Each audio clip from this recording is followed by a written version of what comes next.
सर्वेश पाठक राजनीतिक विश्लेषक, संजय राणा राजनीतिक विश्लेषक, दोनों मेहमान हमारे साथ इस वक्त जुड़ चुके हैं। सर, दोनों मेहमानों का भारत 24 पर पहले तो बहुत बहुत स्वागत है। सबसे पहला सवाल सर्वेश जी आपसे, बिल का विरोध इतना क्यों विपक्ष की तरफ से? देखिए, विपक्ष अपनी राजनीति कर रहा है और कुछ नहीं। ये बिल का वो कभी भी ये श्रेय जो है बीजेपी को नहीं लेने देना चाहते हैं। अभी आप देख लीजिए कि करंट स्टेटस में बीजेपी के पास बहुमत तो नहीं है, 293 ही है इनके पास। चाहिए 360 इस बिल को पास करवाने में। 7 अगर मान लीजिए इंडिपेंडेंट हैं, वो वाईएसआरसीपी के हैं और फिर एआईएमआईएम के हैं, शिरोमणि अकाली दल के हैं, अगर वो आ भी जाते हैं फिर भी इनको 60 और की जरूरत पड़ेगी। और मुझे लगता है कि बीजेपी ने पूरी तैयारी की होगी, कुछ ना कुछ तो होगा, तभी तो ये बिल लेके आए हैं। क्योंकि ऐसे बिल लेके आना और फिर बिल गिर जाए और फिर ये ना हो तो ठीक है, इसका खामियाजा अपोजिशन पार्टी पे ही जाएगा। बीजेपी तो चाह रही है, लेकिन आप लोग नहीं चाह रहे हैं कि देश की आधी आबादी जो है उसको प्रतिनिधित्व मिले। तो यहाँ पे चित्त भी मेरी पट भी मेरी बीजेपी के उसमें है। लेकिन अगर आप पूछिए, मेरा पूरा जो एक मन है या देश की कोई भी आम जनता से पूछेंगे तो सबका एक ही कहना होगा कि ये बिल को पास होना बहुत जरूरी है।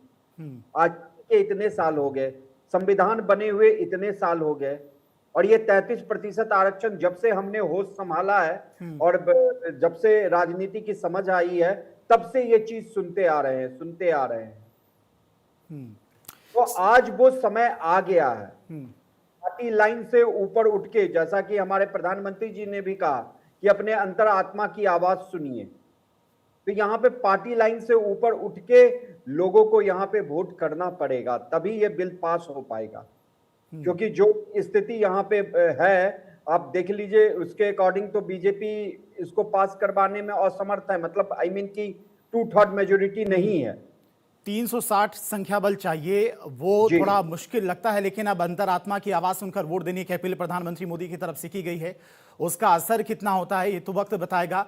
संजय सर, टाइमिंग को लेकर विपक्ष की तरफ से सवाल उठाया जा रहा है। 2023 में जो नारी शक्ति वंदन अधिनियम बिल है ये पास हो गया था, लेकिन चुनाव के दौरान इसमें संशोधन बिल को लेकर लाना, विशेष सत्र बुलाना, इसको लेकर विपक्ष की तरफ से जो सवाल उठाए जा रहे हैं ये कहां तक कितने जायज हैं? देखिए, सवाल उठाना विपक्ष का काम है, उठाना देना चाहिए, उसमें वो नहीं है। लेकिन ये जो बिल है बहुत जरूरी बिल था। अगर आप रिप्रेजेंटेशन की बात करते हैं, तकरीबन 48% यानी 48.4% जो महिलाएं हैं टोटल भारत में है और 51.6% पुरुष है।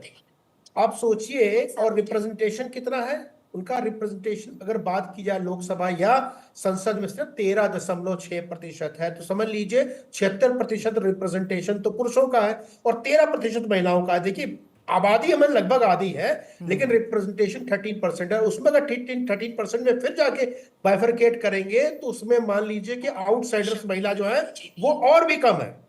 तो ये सब हमें देखना पड़ेगा कि कौन कहां पे है और किसकी जरूरत है। ये जो बिल है आज से 25 से 30 साल पहले आ जाना चाहिए था और 25 से 30 साल पहले इंप्लीमेंट भी हो जाना चाहिए था, लेकिन ये चीजें इंप्लीमेंट नहीं हुई है और इंप्लीमेंटेशन में देर हुआ। इसको इंप्लीमेंट तुरंत कर देना चाहिए। जहां तक अंतरात्मा की बात हो रही है, देखिए, पार्टी कोई भी हो, अगर महिला है और महिलाओं की चर्चा हो रही है, महिलाओं की बात हो रही है, तो महिला को पार्टी लाइन से ऊपर उठ करके कहीं ना कहीं सदन में वोट करना चाहिए, इसके पक्ष में वोट करना चाहिए। इसके पक्ष में वोट अगर वो करती ही है तो इसलिए कहीं ना कहीं महिलाओं का ही लाभ होगा, उनका रिप्रेजेंटेशन होगा, जो कहीं ना कहीं सारी पार्टियां एक तरह से शोषण ही करती है। क्योंकि आप अगर आप कुछ उनको अधिकार नहीं दे रहे हो, उनको टिकट नहीं दे रहे हो, राजनीति में प्रतिनिधित्व नहीं कर रहे हो, तो एक काइंड ऑफ शोषण ही है। 48% महिलाएं हैं देश में और रिप्रेजेंटेशन 13%। क्या नेताओं की कमी है? क्या महिलाओं का विवेक नहीं है? महिलाओं के पास का अधिकार नहीं होना चाहिए? महिलाओं को क्या अपनी बातों को रखने का अधिकार नहीं है? संसद में आने का अधिकार नहीं है? या राज्यसभा में जाने का अधिकार नहीं। तो बहुत सारी चीजें हैं इस बिल से, कहीं ना कहीं इस चीजों को सब साफ सुथरी चीजें हो जाएंगी, एकदम क्लियर हो जाएंगी। और इसमें यह भी दर्शाता है, जो पार्टियां अभी तक विरोध कर रही थी, महिलाओं की बात करती हैं, लेकिन महिलाओं के अगेंस्ट जाती हूँ सामने आ जाएंगी, क्योंकि वोट पड़ते ही उनका चल चरित्र और चेहरा जो है सामने खुल के आ जाएगा। जो महिलाओं की बात कर रहे थे वो महिला है कि नहीं है। तो ये सब चीजें जानना बहुत जरूरी है। मुझे नहीं लगता कि इस बिल को पास कराने में कोई किसी को भी तकलीफ होगी या सरकार को कोई मतलब एक तरह से कह सकते हैं कोई बाधा होगी। देखिए, नंबर का गेम है, लेकिन नंबर को कैसे सेट किया जाता है, नंबर में कितने लोग अटेंड करेंगे, उस समय कितने लोग होंगे, कितने लोग वोटिंग कर रहे हैं, कितने लोग वॉकआउट कर रहे हैं, सारा परम्यूटेशन कॉम्बिनेशन है। और अमित शाह और अगर मोदी जी कुछ काम करते हैं, जहां तक हमारा तजुर्बा है, जहां तक हम समझ सकते हैं राजनीति को, हमें लगता है वो कहीं ना कहीं गणित सारी फिट है, गोटियां सारी सेट है, और उन गोटियों को सेट करने के बाद ही बिल लाया गया, अदरवाइज वो बिल नहीं लाया गया होता। और जो भी महिला सांसद है वो किसी भी पार्टी की हो, उस महिला सांसद को आकर के कहीं ना कहीं महिलाओं के पक्ष में वोट देना चाहिए। और महिलाओं के पक्ष में जो एक कानून बन रहा है जिसमें 33% आरक्षण मिलेगा, तो उसमें काम करने की जरूरत है। अगर काम करेंगे तभी उनका भला होगा, अदरवाइज हम भला सिर्फ मुंह से नहीं, कर्मों द्वारा भी होना चाहिए। मुंह से हमारी बहुत 80 साल से बात ही कर रहे हैं, लेकिन अब भला करने का समय आ गया है। तो डिपेंड करता है किसकी कितना विवेक है। पार्टी लाइन से हट के बात करनी चाहिए। अच्छी चीजों के लिए पार्टी लाइन नहीं होती है।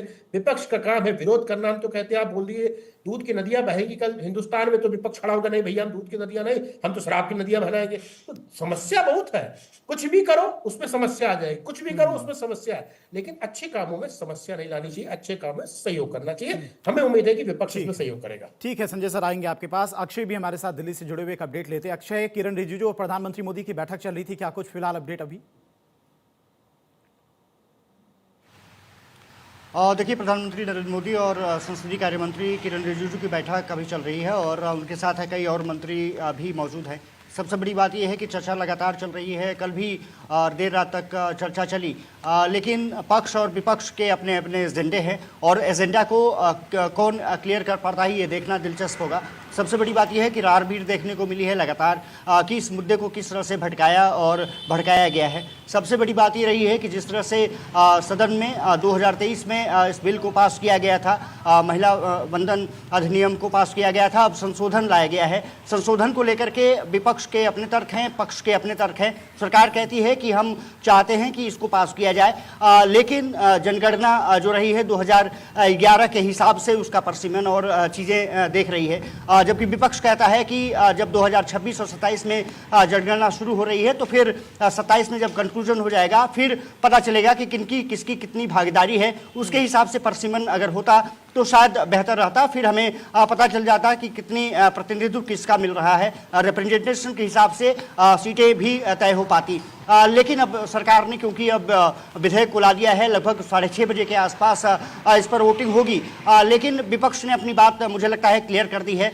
इस बिल को पास कराने में बहुत मशक्कत होने वाली है। हो सकता है कि वंदन अधिनियम को जैसे 2023 में पास किया गया, सभी पार्टियां इसको लेकर के समर्थन दे पास करा लें, लेकिन जो परिसीमन का मामला है वो निश्चित रूप से अटकने जा रहा है। मुझे नहीं लगता कि उस चीज़ को सरकार आगे बढ़ा पाएगी, और वो आगे नहीं बढ़ पाएगा तो फिर इसका मतलब भी है कि वो लागू नहीं हो पाएगा तत्काल। अब देखना दिलचस्प ये होगा कि जब 6:30 बजे के आसपास वोटिंग होती है तो किन पार्टियों का किस तरह से रवैया रहता है। हालांकि महिला वंदन अधिनियम को लेकर के लगातार सभी दल ये कहते रहे हैं कि वो महिला आरक्षण के समर्थन में है, लेकिन जिस तरह से लाया गया है, जिस समय लाया गया है, वो टाइमिंग पर सवाल है और साथ ही साथ परिसीमन पर भी सवाल है, क्योंकि बिना परिसीमन के अगर इसको लागू किया जाता है तो अगर ऐसा लागू किया जाता है 543 पर ही क्यों नहीं सरकार 33% आरक्षण कर देती है। ये विपक्ष का तर्क है। 860 या फिर 816 की जो बात कही जा रही है वो फिर कैसे विभाजन होगा, तो अब देखना दिलचस्प होगा कि जो परिसीमन का खेल है उस पर सरकार कितनी अपनी आगे बात बढ़ा पाती है।